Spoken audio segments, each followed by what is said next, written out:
Shabbat Shalom. Today we're going to be occupied with a study in Leviticus 16. This book, Leviticus, being the Bible book that gives a lot of information about the great Day of Atonement. And we'll read the text, Leviticus 16, 1 through 4, of a greater context. But then we'll go back because this talks about the death of the two sons of the brother of Moses, Aaron, and it's good to go back there and see what took place and then see the connection with this Day of Atonement. The text today, the week text, each week text has a title. The title today is Acharey Mot, Hebrew for after the death, and it's exactly after the death of those two elder sons of the high priest of Israel, the first high priest of Israel, that we're going to focus our attention on. So Leviticus 16, 1 through 4 going to be read today, and this text is going to inspire us. I would like to add, before we read, inspire us to get ideas and insight as a derivative of this study into reconciliation, forgiveness, healing of ourselves, of our innermost being, and comfort. Important ingredients in a person's life, don't you think? We're going to read Leviticus 16. There we go, on the screen, going now. The Lord spoke to Moses after the death, Acharey Mot, after the death of the two sons of Aaron, when they drew near before the Lord and died. The Lord said to Moses, "Tell Aaron, your brother, not to come at all times into the holy place, within the veil, before the mercy seat, which is upon the ark, lest he die. For I will appear in the cloud upon the mercy seat. But this is the way Aaron needs to come into the holy place, namely with a young bull for a sin offering and a ram for a burnt offering. He needs to put on the holy linen coat and have the linen breeches on his body, be girded with the linen girdle, and wear the linen turban on his head. These are the holy garments. He must bathe his body in water and then put them on, those clothes." So this is the text we read as the beginning text, talking about the situation of the Day of Atonement, and yet also about this death of those two elder sons. What a cruel execution, what a cruel judgment of God to do this, you might say. In our culture, we try to be nice to each other in a sense. We're also harsh, but especially in these situations, people tend to say, no, this is not right. I'm glad we don't do this anymore. The text has the purpose to show how serious God can look at deeds of people with a great responsibility in their list of tasks, in their spiritual position. In the Dutch culture, it's not so usual to follow and agree with the radical judgment of God, who causes two human beings to be burnt alive. We don't like that. We have trouble with it. So there is enough going on in our society in Holland, and perhaps also in yours, where awful things take place, and yet the public judgment is not judging it in the way it should. There is no honesty then, and there is a way to deal with that. How do you do that spiritually? You might be not harsh enough. On the other hand, you might be too harsh to yourself and judge yourself for things you should not judge yourself for. we need to deal with these things today in the study that we are going to have and already started with. When you see these things, there is also another issue in our culture and perhaps also in yours, and it depends on the country in which you live. But Holland still shows signs of a male culture, male-dominated culture. And in other countries, in other countries in the world, this might be even stronger. And in the Bible, you find situations where you think, wow, this is for the males. Why not the same judgment for males and females? Sometimes the females are judged harsher than the males. So therefore, this text is interesting because now we're talking about a highly severe judgment of God toward these two men who took the freedom upon themselves to have their own style of bringing a sacrifice of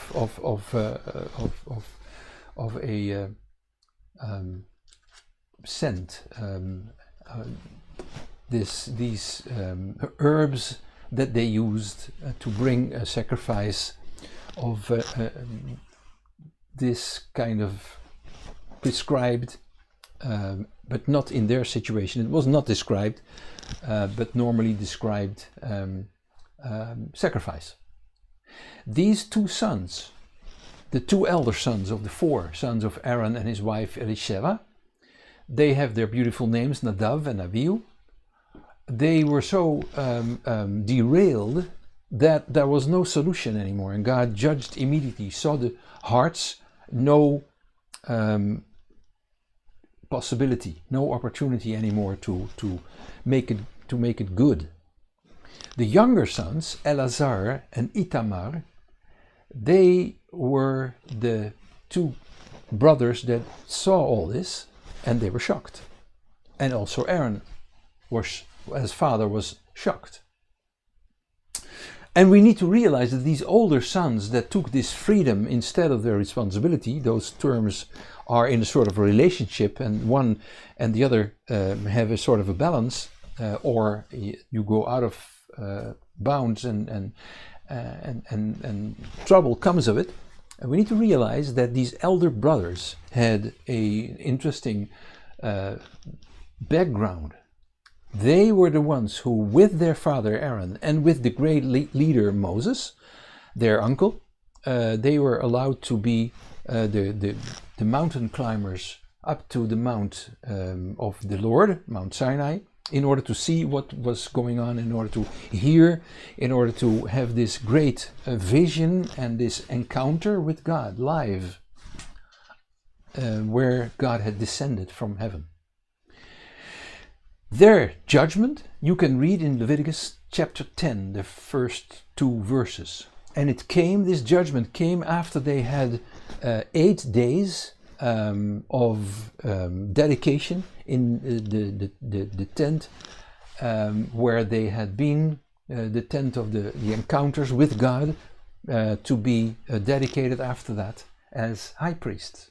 So they were so close, yet so far away. What a pity. What a pity.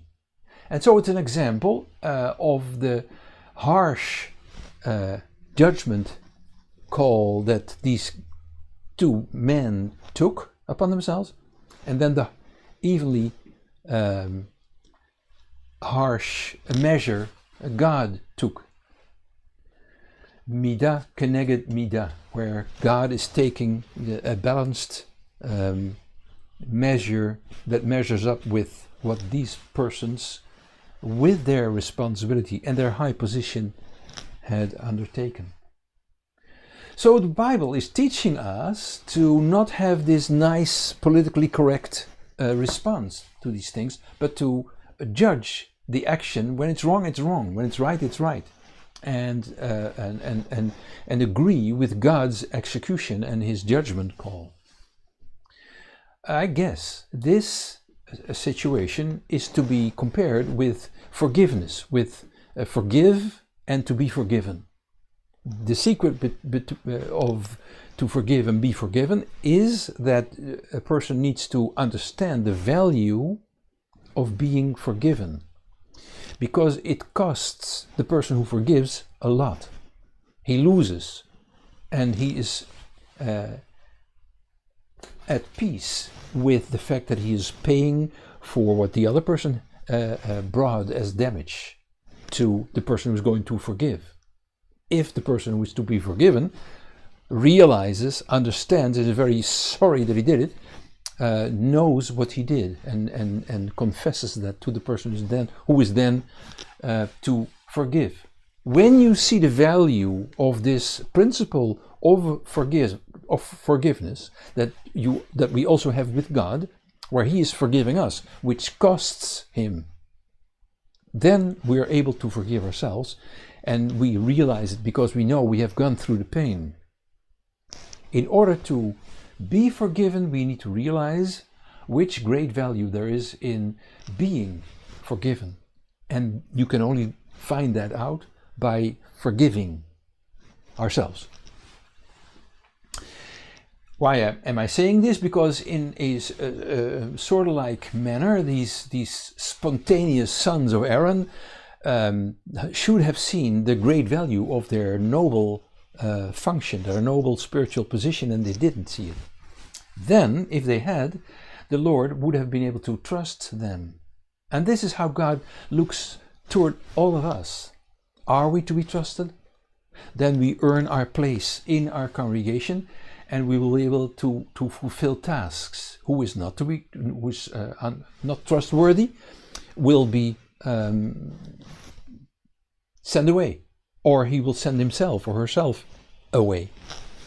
And the people who stay behind see this, and they should agree with that end result and not wail and stuff like that. Now there's an interesting text we'll see soon where wailing is okay, but it's a sign of lower spiritual status.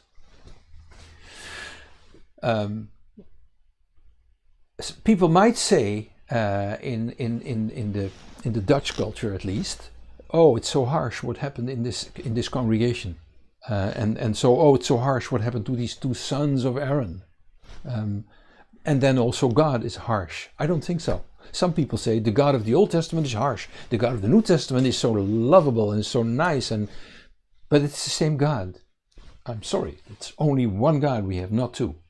So read how Father Aaron was not allowed to mourn about the death of his sons in Leviticus chapter 10 verse 6. It's on the screen and we'll read it. Moses said to Aaron and to Eleazar and to Itamar, his sons, his younger sons, do not let the hair of your heads hang loose. They had not long enough hair to be able to do this. And do not rend your clothes. Typical old Hebraic signs of mourning. In order not to die and have wrath come upon the whole congregation. But your brethren, the whole house of Israel, may bewail the burning which the Lord has kindled. Now it looks like, as I already said, that there is space for wailing and for crying. I think that this is because the spiritual level of those high priests, it's so much different from the people of the land. So there is this space that God, this opportunity for the people to cry about the death of these people, but it is even a higher standard not to do it. Not because you are cold and not sensitive, but you realize that the judgment was honest. That's a different thing. So the Lord brings this situation into the reading, the text of today again, because today we read about Yom Kippur, about the Day of Atonement, about the covering of the violations of people by this once a year returning great sacrifice in the temple, done by priests who bear their great responsibility. Which is a great responsibility? You cannot just do anything and be spontaneous. Aaron was given the text that we read, don't go into this Holy of Holies as you please. Take limitation, accept that. So there is no freedom, unlimited freedom in the Bible. Some people cry, freedom, freedom. The Bible says, no, not so much freedom, responsibility. And learn to live within the rules that God gives. It's for your own good.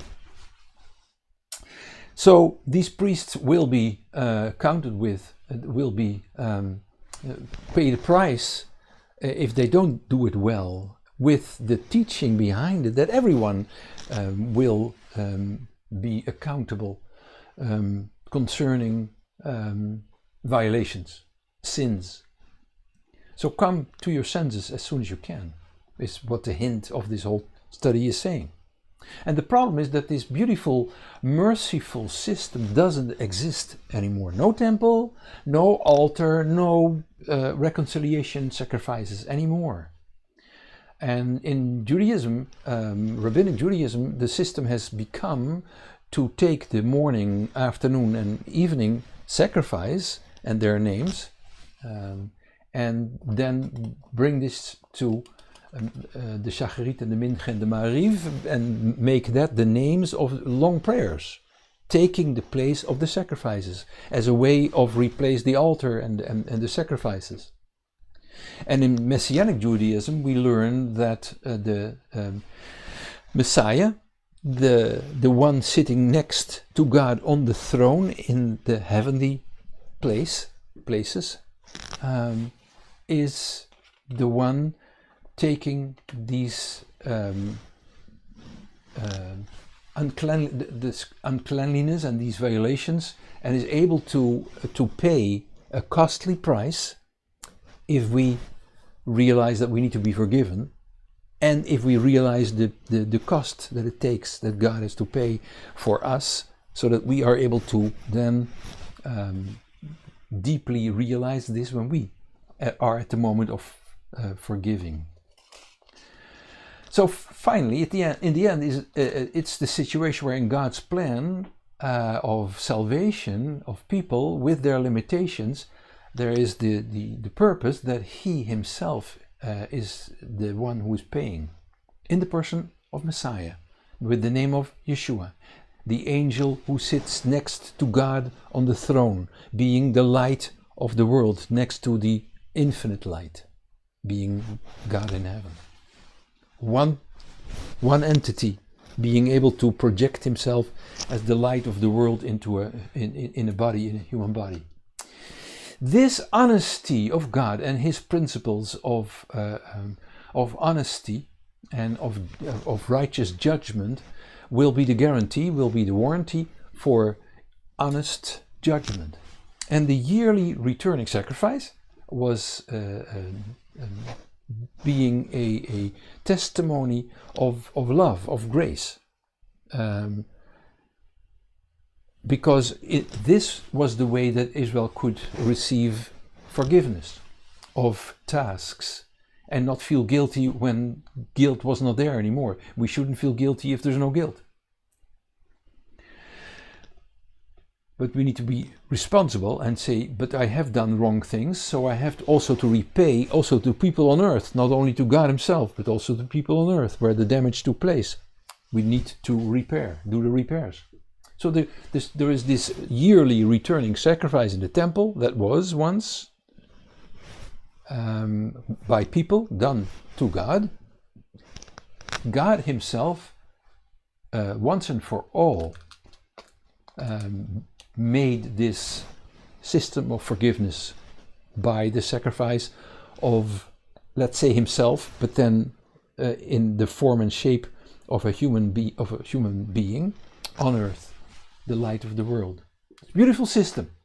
Linked to this forgiveness, then, if you realize these principles that are behind it, you will feel and begin to experience the process of healing and comfort.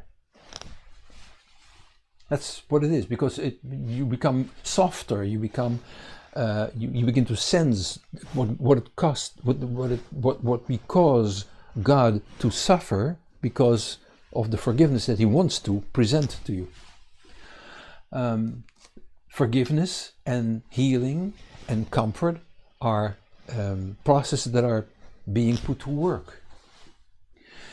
A week or so ago, the Bible was talking about 2 birds in order to heal from leprosy. Today we're talking about 2 bucks, 2 animals, in order to reconcile ourselves with God. God wants us to know you need to do something in order to restore your relationship with God. Some things are good, other things are totally wrong. But there is a text in the Proverbs that in two texts, one in Proverbs 14:12 and the other one in Proverbs 16 verse 25, that says, it's also on the screen, there is a way which seems right to a person, but its end is the way to death. That, saying this, that means that there is not only the choices of which we know that they're wrong or right, that we know that they're wrong and that we know they're right, but there are also choices, Proverbs teaches us, that seem good, but they're deadly. That makes it less easy than we think. We cannot just assume that everything is clear and everything is okay when we feel okay about it, or think that the Holy Spirit will lead us. Because sometimes a road seems right, and we think that God's Spirit led us onto this road, but no way. And God is beautiful, wonderful, that He makes us known, at least He tries to make us known, that we need to watch out. He loves us, you and me, very much. Now, the great Day of Atonement has a reason to be the most important day of all the high holidays in the 5 feasts mentioned in the Bible, in the book of Leviticus, chapter 23. The day is an expression of the mission that God has and that He is working out. His choice of people makes that visible, because Israel is in the Bible mentioned as one of the smallest people groups in the world. His choice of the leader that leads Israel out of Egypt, Moses, almost drowned, and of Messiah on earth, who is leading the whole mission on behalf of God in heaven, who died and only after 3 days rose from the dead. It's a beautiful plan to show that we need God, and that all the instruments that God is using are so fragile. A temple being burned and destroyed with the altar and the sacrifices, not anymore, no priests anymore who are able to work forgiveness. All that shows that there is no way that a human being can save himself, herself. We need God. Do you agree? Israel is a small people out of all the people groups of this world, chosen to be the head of the nations in the world, but not by its own force. So we should not have an army. Israel should not have an army. Yes, we should have an army, but we realize that we need more than the army. And Israel has a very powerful army in this world, yet we need more than that. Moses is a wonderful leader, high spiritual level, saved as a baby, almost drowning, but saved in a very miraculous way by God to be linked to God for the rest of his life.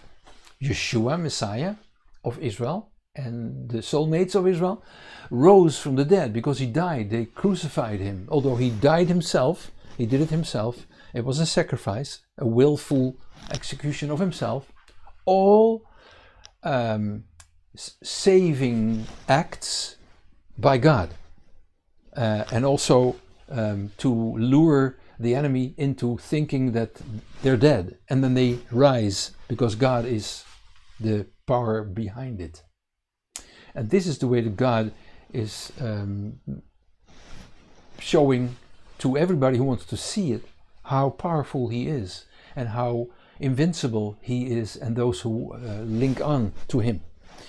So the only insecure factor in this whole process is we, people. We need to make our choices every day. We need to confirm our choices. We need to execute our choices. That we see in chapter 16 of Leviticus, the notorious chapter of the Day of Atonement and the description and all the instructions. There we see these two animals being used in order to have the hint, more than a hint, that we need to choose. Each choice counts. Each moment is important. One of those two animals gets the name for the Lord. The other one gets the title for Azazel. Azal means to be removed.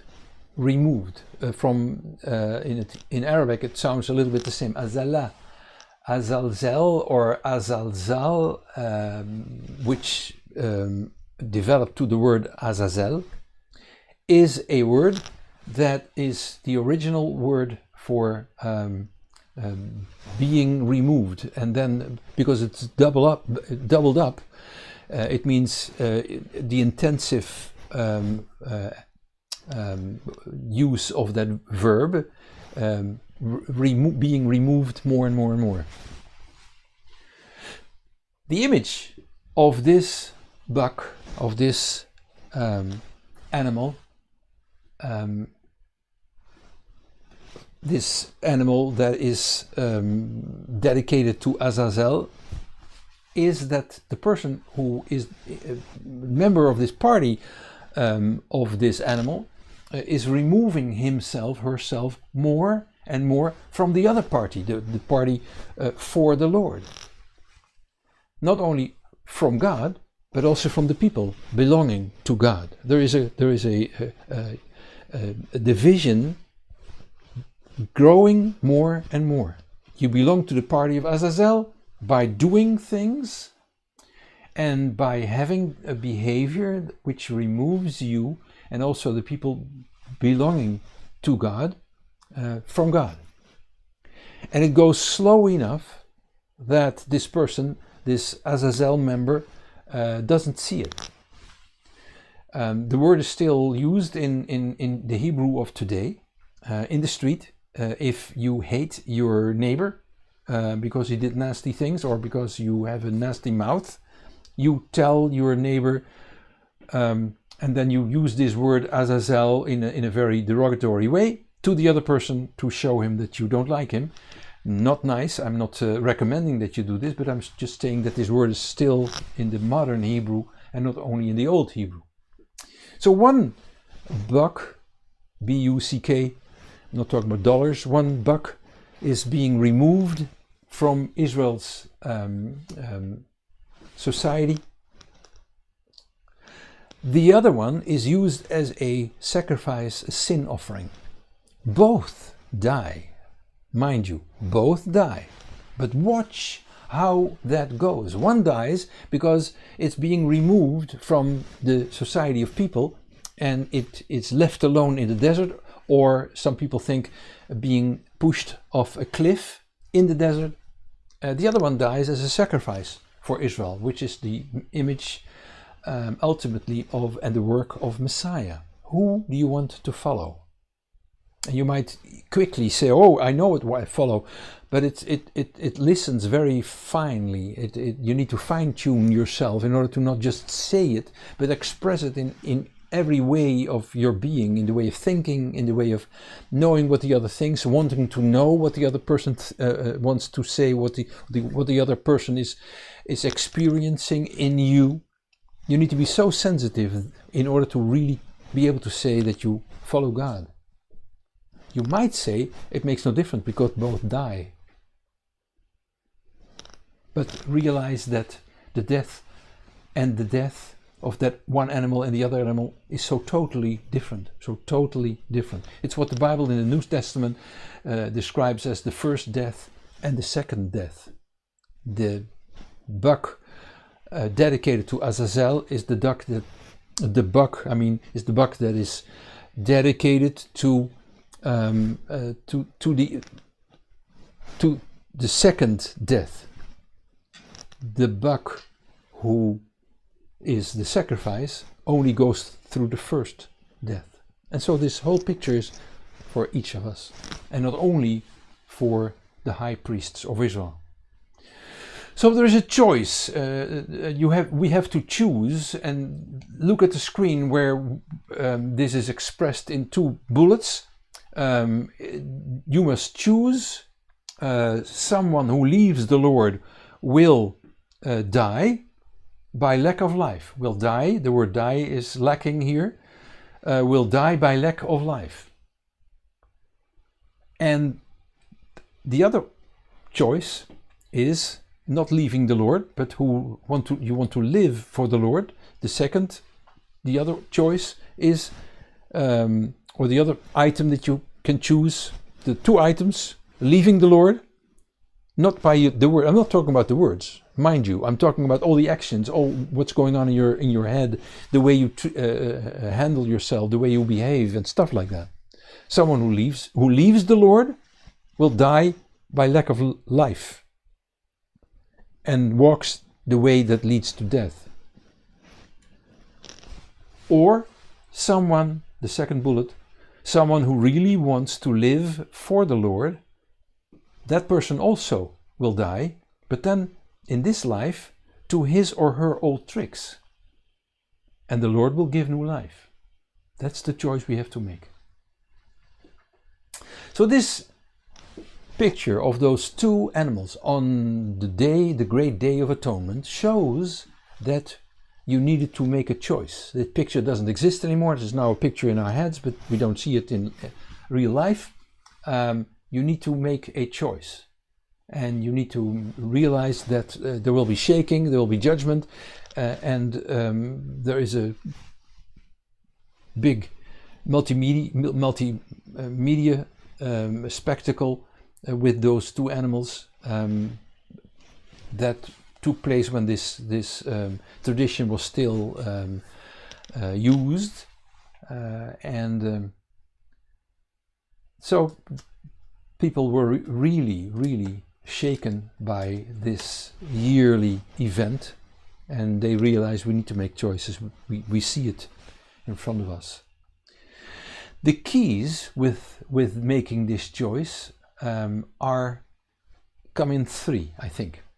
The first key in this process is you must want to choose. You have to want to choose. You cannot say, I made my choice, that's it, I'm doing the good thing, and God will do the rest. That's not good. You need to make a choice again and again, because you change, and you need to evaluate everything that you're doing again. New things take place. You might change, you might not see it, because how can you judge? How can the butcher evaluate and test his own meat that he's selling on the market, as we say in a proverb in Holland? You cannot. It's difficult to evaluate yourself. You need to be able to choose. You must want to choose. You need to have the desire to choose. You need to have the desire to stay close to God. And it is ultimately which the arrow shows. It's a choice between good and evil, already mentioned in the beginning of the Bible, where there's a tree of the knowledge of good and evil. The knowledge of good and evil is a knowledge that is very destructive for people, because the knowledge of good and evil is the knowledge of the mix of good and evil. And good and evil should not be mixed. You don't have a good judge when there is good and evil. There needs to be good, and the evil needs to be there, and the good needs to be there, and we choose for the good. So that's the first key. The second key is you must want, you need to desire to be corrected with the purpose to improve in character and behavior. You want to be corrected. No, I don't want to be corrected. You need to want to be corrected. Now you might say, yeah, but every time that people correct me, they do it to do damage to me, and they attack me. Now this might be true. So we need to find people. First of all, we need to find people that don't treat us so nastily. On the other hand, we might think, because we experienced it once, we are afraid that when a person says something to us, which is a correction, that it's always bad and we're always attacked, and it might not be so. So we need to find the new desire to be corrected, but in a positive, upbuilding manner. Because the arrow says it, correction, good correction is not rejection. And the third key is we need to realize that religion and faith and a service, a worship service, are not enough. There is more to good behavior. I realize the text is not perfect at this point, so forgive me for making that mistake. What I mean to say is this: there is more in our lives than just having faith and a service and our faith system and our songs and our dances. Ultimately, the arrow in this third key, it says you need to aim for eternal life. And there is more to eternal life than only faith and a service and songs and dance. It's your good behavior. It is your cleaning of your innermost being that is at stake. So far, so good. Let's go to the text, the next text of the three main texts of today. 1 Samuel chapter 20, verses 18 through 24, and then the verses 23 through 26. We read. And we need to realize, before I read, I need to tell you that this situation is a very tense, dangerous, life-threatening situation where Jonathan, the son of the king, the first king of Israel, King Saul, Shaul, this son is realizing that his father, the king, wants David to die. He wants to kill the king, wants to kill David. Jonathan realizes this. Jonathan and David are friends. Jonathan wants to protect David against his own father. Not a nice situation. And so they are in the garden and they cannot talk, but they do this by way of archery. And Saul's son, Jonathan, is the one who shoots an arrow. There is a boy who finds this arrow, and if the arrow goes far away, it is the sign for David to flee. If it's close, then it's safe. And the arrow goes far, and so the boy who picks up the arrow goes out of sight, and quickly they make this, he says, quickly, Jonathan says to David the verses that I'm going to read to you now. As for the matter of which you and I have spoken, the Lord is between you and me forever, David, says Jonathan to his friend.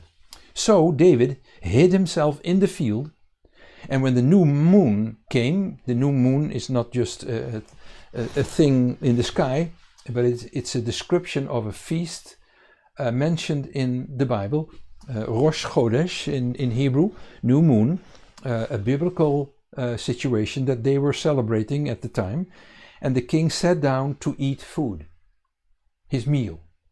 The king sat upon his seat where he usually sat, as at other times, upon the seat by the wall. Jonathan, his son, sat opposite, and the general Avner, who was invited to participate in this feast, sat next to the king, next to Saul. But David's place was empty, as we know. So Saul did not say anything that day, for he thought by himself, something has happened to David? He's not clean. That's what I think. Yes, surely he's not clean. That is the situation that is connected with what we just found out. Jonathan is the crown prince of Israel, in the position of succeeding his father in being the king. It didn't happen, but that's another thing. This was the plan, the first plan. Plan B was that King David became king. And he's the first sons of the 4 sons of King Shaul, King Saul, who also got 2 daughters together with his wife Ahinoam. And there is a very strong relationship, friendship between Jonathan and David. The king treats David very badly, very harsh, cruel and oppressing. And Jonathan realizes this, doesn't agree with it, and this is another example of how a leader is misbehaving himself, like the sons, the 2 of the 4 sons of Aaron also misbehaved. They misused their freedom because they only thought of their freedom and not of their responsibility. This house, this royal house of Saul, will be broken down radically because of this behavior. The king and his son Jonathan die in a war against the Philistines. This brutal behavior and this unchangeable, brutal behavior of the king is the cause of no improvement in his behavior.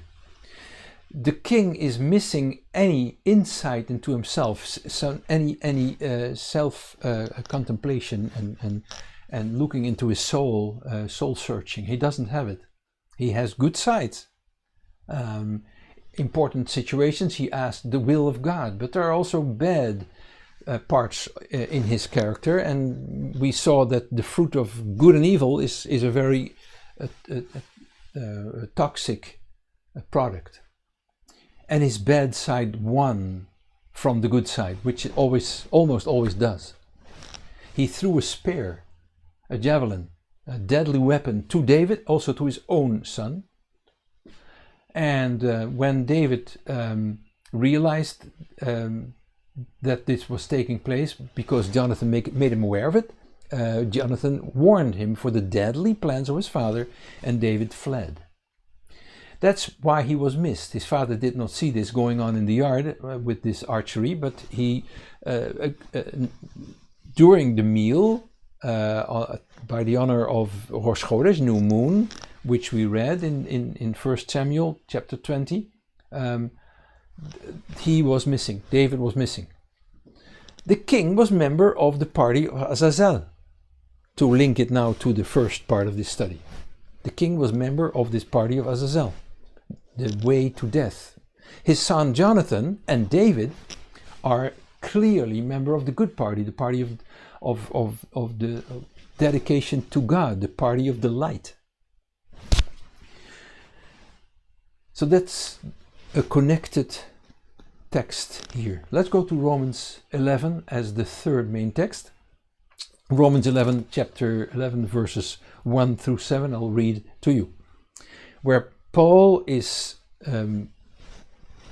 talking in his letter about the connection between Jews and Gentiles in the city of Rome.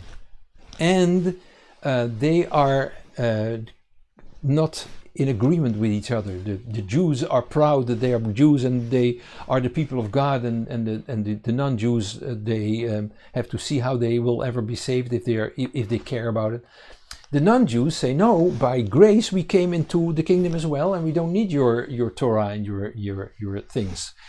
And Paul is saying you're both wrong, because salvation is by grace, not by doing the law. But the law is a very important means of showing to me that you love me. You need to show that. You need to realize that it costs you something in order to receive salvation and forgiveness and reconciliation. And so the Torah has a high significance in the life of every believer.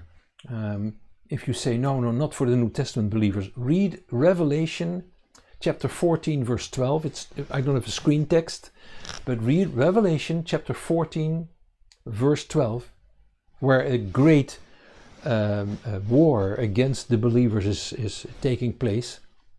And the author of this book of Revelation says in that verse, Revelation chapter 14, verse 12, says that the saints could only survive because of their love to Jesus, to Yeshua, and by their doing the commandments. They go hand in hand. And by doing the commandments, you show to Yeshua that you love him, which Yeshua himself says. John 14, verse 21, I believe by heart. Okay, enough. So we go here in Romans. I ask Paul, writing, dear people in Rome, I ask this question: has God rejected his people? By no means. Chas v'chalila in Hebrew. Megenoito in the Greek of that time. I myself, I am an Israelite, a descendant of Abraham, a member of the tribe of Benjamin. And the fact that I can say this shows that God has not rejected the Jews. Verse 2. God has not rejected his people whom he knew before creation. Do you not know what the scripture says of Elijah the prophet? How he pleads with God against Israel in his weakness? Lord, Lord, they have killed your prophets. They have demolished your altars, and I am alone. I alone am left, and they seek my life. And look what God is saying, is answering to him in his reply to Elijah.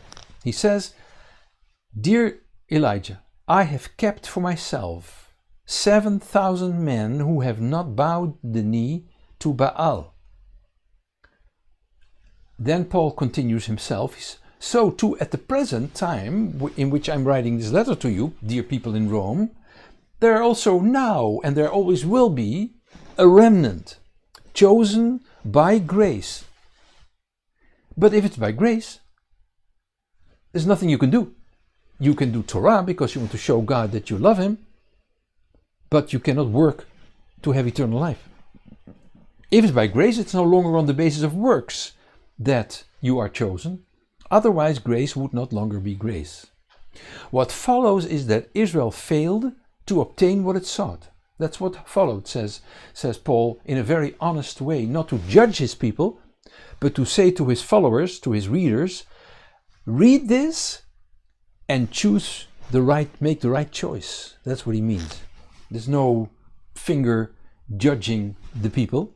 There's just looking at history, looking at the facts, and saying we need to make the right choices in our lives. What follows is that Israel failed to obtain what it sought. That is to say, the elect did obtain it, the rest were hardened. There are people in the world who think that because it says elect and grace, that there is nothing you can do about it. Because we have no free will and free choice. It's God who does this. Wrong conclusion. That's not what he says. It says that God has his grace, his love. And his love is not supported by the works of Torah. So there's nothing you can do. You don't have to do Torah. No, not so fast.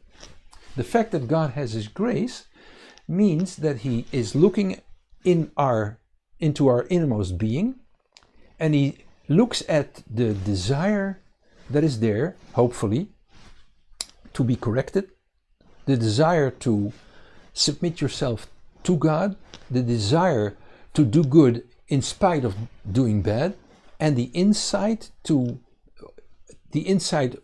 of yourself into the mistakes that you make, and the deep desire to never do that again, and to serve God and the people around you. That comes into place when God has his grace. Because are you innocent when you desire these things? No, you're not. And the grace is that God says, okay, now I'm able to forgive you. Also because of the sacrifice of Messiah, but also of these desires in that person. How can I have these desires? How can I not be plagued anymore by false guilt feelings, plagued by sorrow, by misery, and by the losing loved ones and stuff. By becoming soft, by becoming modest, by serving God, by serving people. That's how grace works. So this Jewish scribe, Saul, and I'm not talking about the king of Israel, but by Paul, whose original name, his birth name was Shaul, Saul. He was a member of the party of the Pharisees. Don't think the Pharisees were wrong. They were very good and righteous scholars. Yeshua thought as they thought, this is the word. These are the words of this scholar Paul, and he explains the need for people to choose, to make good choices. God opens doors. God gives opportunities. So there are two elder sons of Aaron so far. They had the freedom to choose, and they misused that freedom because they chose for their freedom at the cost of their responsibility. Aaron and his two younger sons made the right choice. Then we had David and Jonathan and King Saul. They had the freedom to choose. Saul, Shaul, made his cruelty win over his good qualities. And so he lost. David and Jonathan made the right choice and were in the party of to the Lord, where the king was in the party of Azazel. Israel, Paul describes as a people of two kinds of human beings.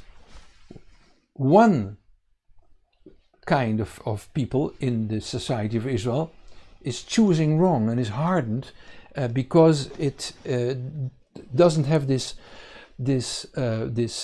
innermost being characteristic of being honest and judging your own mistakes and not having this desire to submitting to God, which hardens you and doesn't open you for the healing and the comfort and the love that God has for you. The other one, the other side of Israel, is good, is softer. Both die, but don't go to the second death, only the first one. To repeat words and ideas and pictures I already gave earlier in this study. A little bit later, in the same letter to the Romans, in the same chapter 11, Paul is writing about the olive tree, the cultivated olive tree, the original olive tree with original branches and also grafted branches of another subspecies olive tree, the olive tree of the Gentiles, who are able to be grafted into the olive tree. An uncultivated olive tree kind, Paul is calling it, which is a joke that he makes because he is pointing at the knowledge of Torah and prophets, which the original branches have and the foreign branches don't originally. Because think of the book of Acts, chapter 15, in which the leader of the congregation in Jerusalem is saying to the leadership gathered together there in the first apostolic convocation because of a problem there, described in the book of Galatians, that there are Jewish teachers who teach that the men from the foreign origin coming into the congregation of the Jews need to be circumcised in order to be saved. No, but they all object to this. That's not the way to get saved, because that is the grace we talked about. And the interesting thing is that this leader of the congregation in Jerusalem then talks about these new branches that are grafted into. He doesn't in Acts it is not used. It's only Paul who describes this olive tree image, but James, Yaakov, the leader of the congregation in Jerusalem is saying that these foreigners come in and they are also part of the congregation, new members, and they need to do only 4 things of the Torah, because Yaakov explains, because they sit there weekly in their congregation on Shabbat, no Sunday. That was the Shabbat, the original day of worship. They sit there every week, except when there was Corona, but they come there every week, and when they are there, they hear Moses. That is to say, the Torah is being read and explained. And I hope that you realize that that sentence means that besides those 4 starting commandments, when they come in, that's their first homework, that weekly, week by week, they hear Torah being taught and therefore pick up the rest of the commandments. This is what I mean by the picture, the image of the olive tree and the foreign branches that are grafted into this original tree. They didn't have this knowledge, they were not cultivated, and didn't have the knowledge of the Torah and the prophet, but they get that afterwards because they are becoming members as well.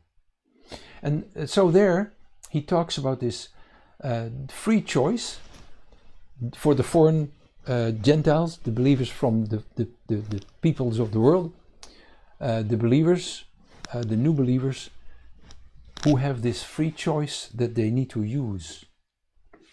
Choice, choice, choice. The whole study is about we have to make choices.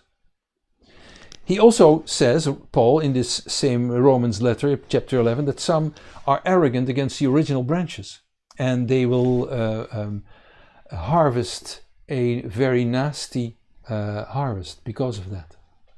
Others make good choices and stay on the root, which Paul says, which is holy.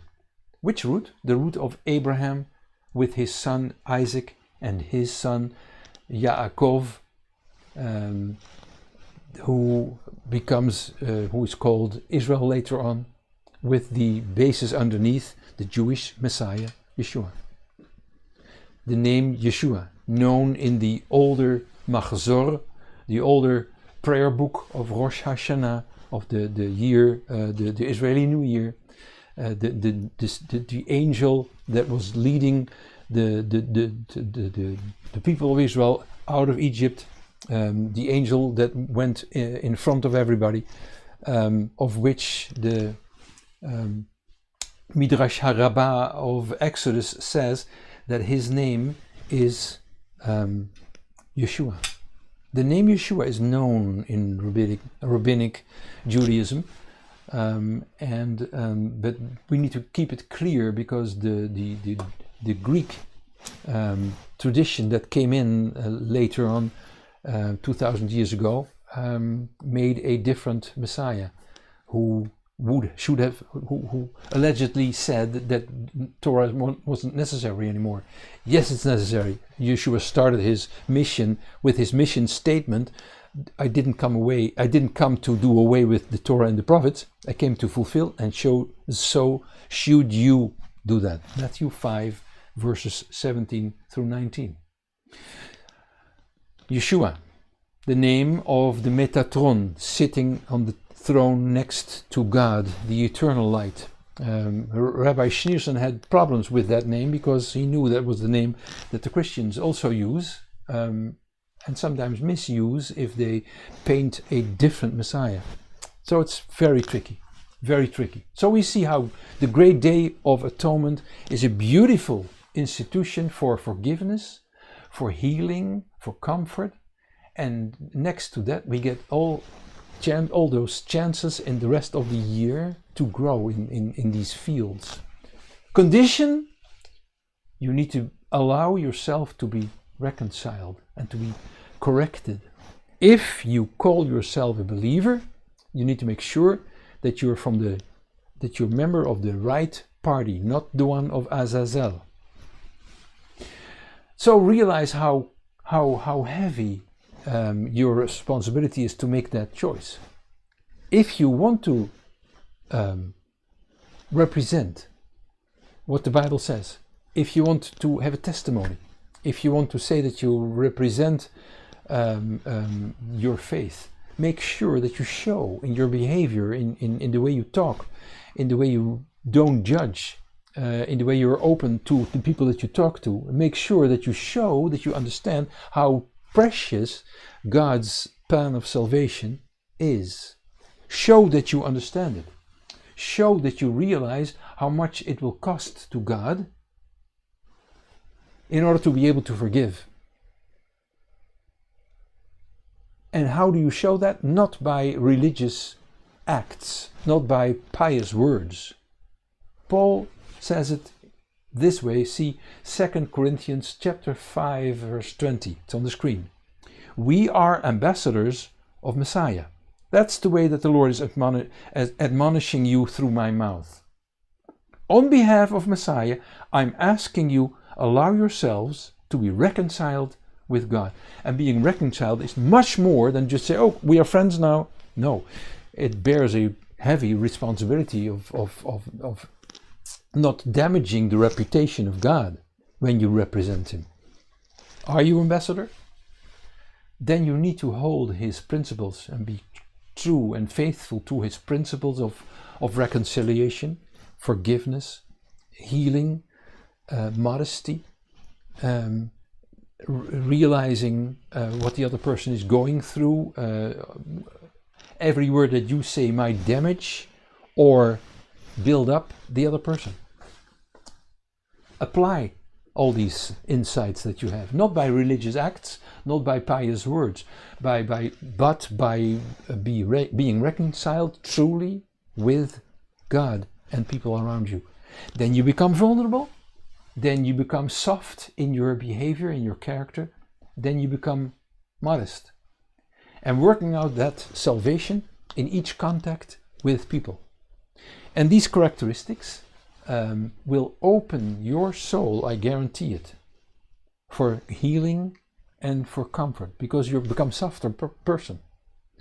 If that had happened to the older sons of Aaron, they would have first talked with and asked questions to Moses. Moses, we have this urge. We have a creative solution. We want to bring a liberal new way of a sacrifice. And Moses would have said, don't do it that way. Listen to what God is asking us. Don't find out the wheel yourself. But they did not talk. King Saul would have not been blind in his idea that David was not present because he was unclean. That was an assumption.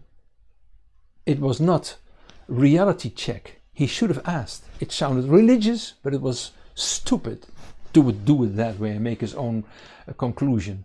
What Shaul needed was reality, but he was hiding from reality. He didn't talk to his enemy, what he called his enemy. He didn't want to know what was really going on. Then also Israel, all of Israel did not, if Israel was so sensitive, it would not need this text in Romans 11, being hard, the rest is hardened. That's not what Israel is supposed to be, and Paul knows it, and he's not judging them. He's saying, learn from the mistakes. So there's a lot of reconciliation that needs to be done in our own souls, and then also toward each other, and listening and being empathetic. It's very important to do these things. There's a lot of homework to be done in order to become the people of God that God wants us to become. Shabbat Shalom.